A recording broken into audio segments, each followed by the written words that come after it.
எல்லாருக்கும் வணக்கம். ஐ love you. போன ஆடியோ லான்ச்சும் ஐ லவ் யூப்பா. போன லான்ச்சும் சூரி இதே வேலையை தான் பார்த்தான். அவன் எல்லாத்தையும் பேசி முடிச்சிருவான் சார். ஏன்னா 2 பேருக்கு தெரிஞ்ச சம்பவம் ஒன்று தான் இருக்கும். அவன் எல்லாத்தையும் சொல்லி முடிச்சிருவான். இப்போ நான் சொன்னேன்னா என்னத்தை சொல்கிறேன்னு தெரியும். நானும் யோசிச்சே இருக்கேன், எதாவது விட்டு வைப்பான்னு பார்த்தா கடைசி ராஜா சார் வீட்டில் சந்திச்சது வரைக்கும் எல்லாத்தையும் சொல்லி முடிச்சிட்டேன். எனக்கு என்ன சொல்கிறதுனே தெரியல. சரி, நான் எடுத்துகிட்டு சூரியவே புகழ்ந்துடுறேன். என்ன ஓகே. இந்த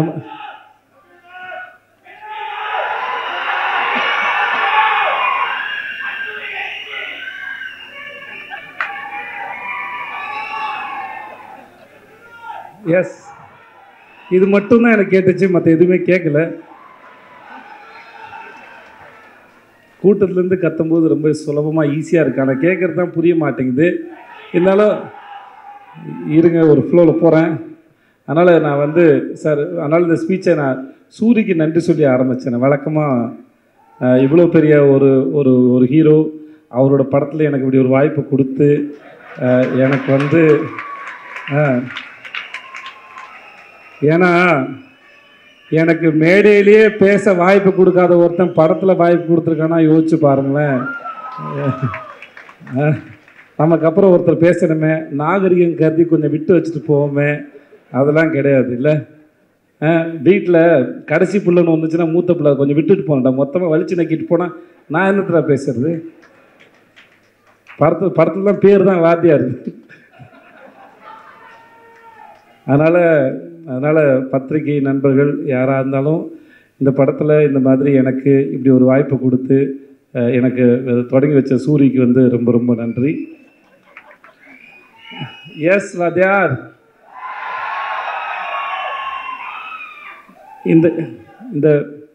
இந்த படத்தில் ஏற்பட்ட அனுபவம் மிக பிரம்மாண்டம். நான் இந்த அழகான கோலத்தை எந்த புள்ளியை எங்கே வச்சு தொடங்குறதுன்னு எனக்கு தெரியல, முடிஞ்ச அளவுக்கு தொடங்குறேன். நான் ரொம்ப ரசித்த கதாபாத்திரம் ராஜு மேனன் சார். நான் சொன்னேன், இந்த படத்தில் நீங்கள் தான் சார் ஐட்டம். அதனால்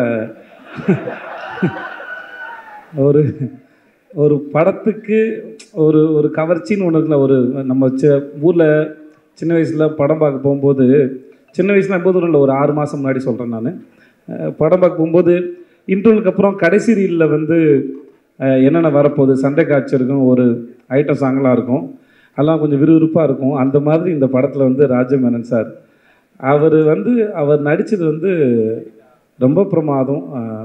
ரொம்ப ரசித்தேன் நான் அவரை. அந்த கேரக்டரு அவர் இயல்பாக இருந்தது, யோசித்தது பல வகையில். படம் பார்க்கும்போது கண்டிப்பாக உங்களுக்கும் அது அவ்வளோ ரசிக்கும்படியாக இருக்கும். நான் அதை அவர்கிட்ட ஃபோன் பண்ணியே சொன்னேன், நான் இங்கே சொல்லலை, முன்னாடியே சொன்னேன்.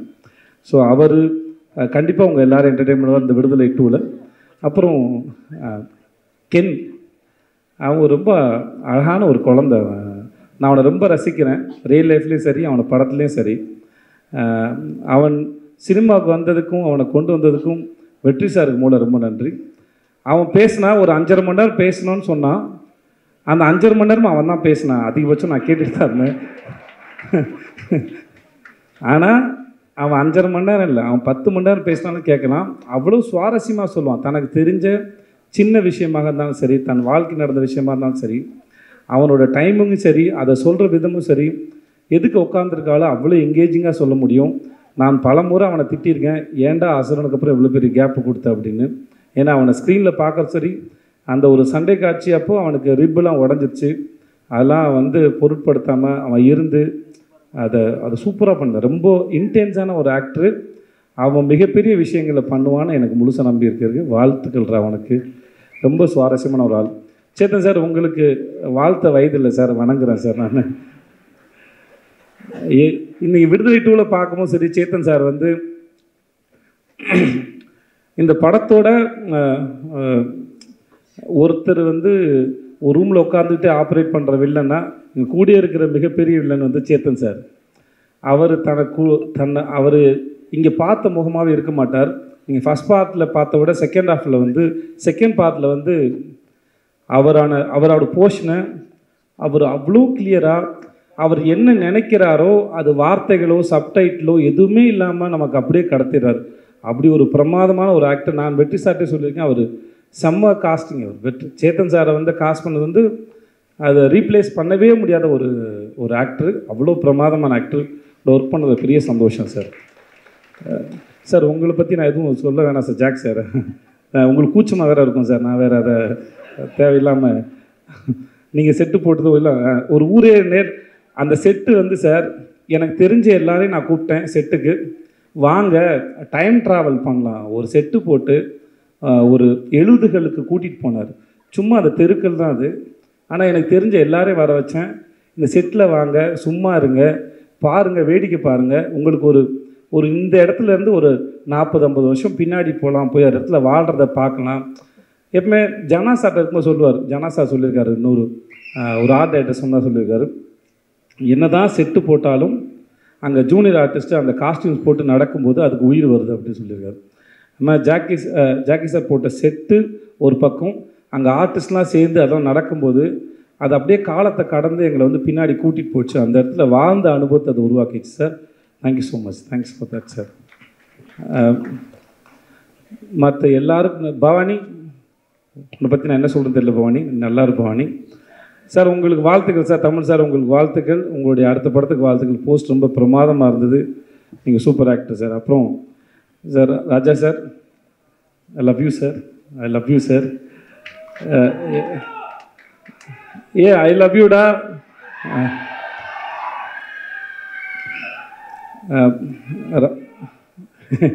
ஐ do miss you.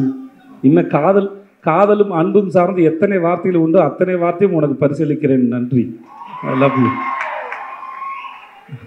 Day sir ஒரு நிமிஷம், கொஞ்சம் கேப்பு கொடுங்க.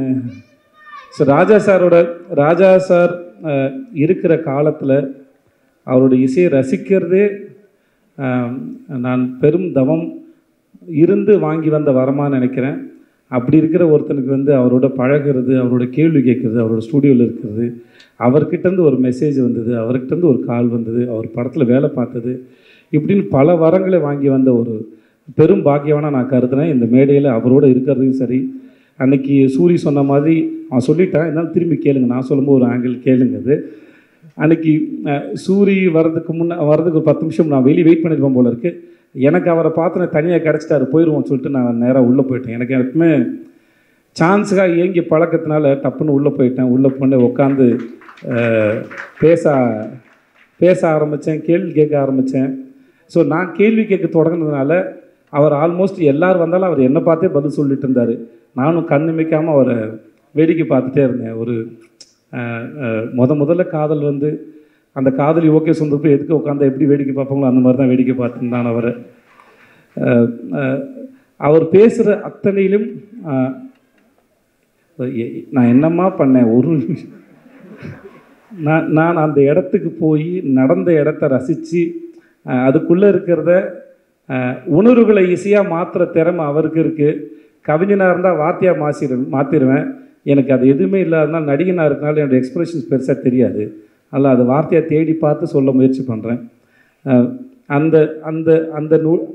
அந்த நிமிடங்களையும் அந்த நொடிகளையும் முடிந்த அளவுக்கு அதை எலாபரேட் பண்ணி அந்த நொடிகளை நான் ரசித்தேன்.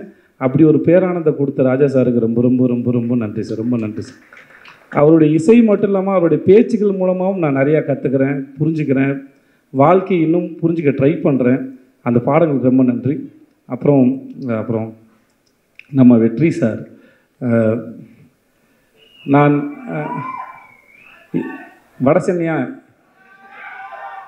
வடசென்னை பார்ட்டு வரட்டும், வந்த விடுதலை பார்ட்டு பற்றி ஃபஸ்ட்டு பேசுவோம்.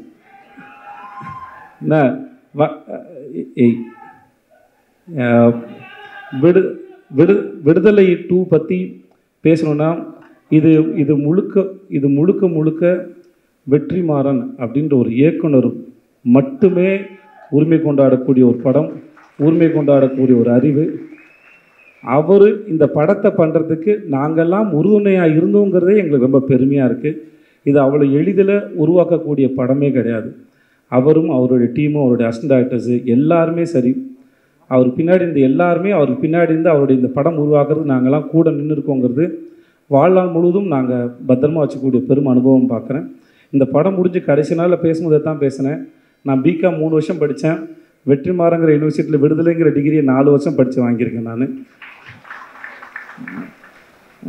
இந்த படம் சார்ந்து நான் வழக்கமாக ஒரு படத்தில் நடிக்கும்போது வசனங்கள் வரும்போது அந்த வசனங்கள் என் இயக்குனர் என்ன சென்ஸில் எதுக்காக எழுதியிருக்காரு முடிஞ்ச அளவுக்கு புரிஞ்சுக்க ட்ரை பண்ணுவேன். புரிஞ்சுட்டு அந்த சீனை பெர்ஃபார்ம் பண்ண ட்ரை பண்ணுவோம். பட் இந்த படத்தை பொறுத்த வரைக்கும் அது நடிக்கிறது மட்டும் இல்லாமல் அந்த வசனங்களை எடுத்துக்கிட்டு வீட்டுக்கு போய் யோசித்து நான் பல பேர்கிட்ட பகிர்ந்துக்கிட்டு டிஸ்கஸ் பண்ணுற அளவுக்கு நிறைய வசனங்கள் நிறைய வார்த்தைகள் எனக்கு கொடுத்துருக்காரு. புது பெர்ஸ்பெக்டிவ் கொடுத்துருக்காரு. நிறையா படிச்சிருக்கேன், நிறையா கற்றுக் கொடுத்துருக்காரு. இந்த இந்த இந்த படத்தோட வாத்தியார் நான் பலமுறை சொல்கிறேன், இந்த படத்தின் வாத்தியார் வெற்றிமாறன். அந்த வாத்தியாரிடம் பயின்ற மாணவனாக நான் நான் நான் கற்றுக்கிட்டதும் நான் கற்றதும் பெற்றதும் மிகப்பெரியது, அளப்பரியது. அந்த அனுபவத்தை கொடுத்த வெற்றி சாருக்கும் அவருடைய டீமுக்கும் ரொம்ப ரொம்ப நன்றி. என்னுடைய தயாரிப்பாளர் லெட்டட் குமார் சாருக்கு என்ன வேணாலும் சரி அது கூட நின்று இப்போ வரைக்கும் ஒரு நாள் கூட அவர் நான் சோர்ந்து போய் பார்த்ததில்ல. இந்த படத்தை பற்றி எங்கள் எல்லாத்தையும் விட ரொம்ப அழகாக பெருமையாகவும் தன்னுடைய கிரீடமாக சுமந்துட்டே இருக்கிற லெட்டட் குமார், இந்த உங்களுடைய இந்த மனசுக்கும் இந்த நம்பிக்கைக்கும் ரொம்ப ரொம்ப நன்றி சார். வேறு யாரையா விட்டுருந்தா மன்னிச்சுக்கோங்க. பட் உங்கள் எல்லாருக்கும் ரொம்ப ரொம்ப நன்றி. ஐ லவ் யூ.